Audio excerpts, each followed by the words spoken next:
Hey there. Today's Find, find out what a former Sturgeon Bay High School teacher accused of sexually assaulting a student had to say under oath.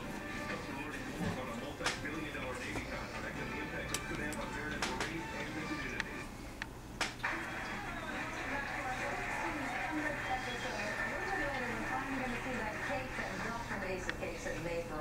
But right now, it is all about a Viva Fox. You're doing such a good job. You feeling comfortable now? I'm feeling really comfortable. I just thought the night had come up pretty soon. I know. The one question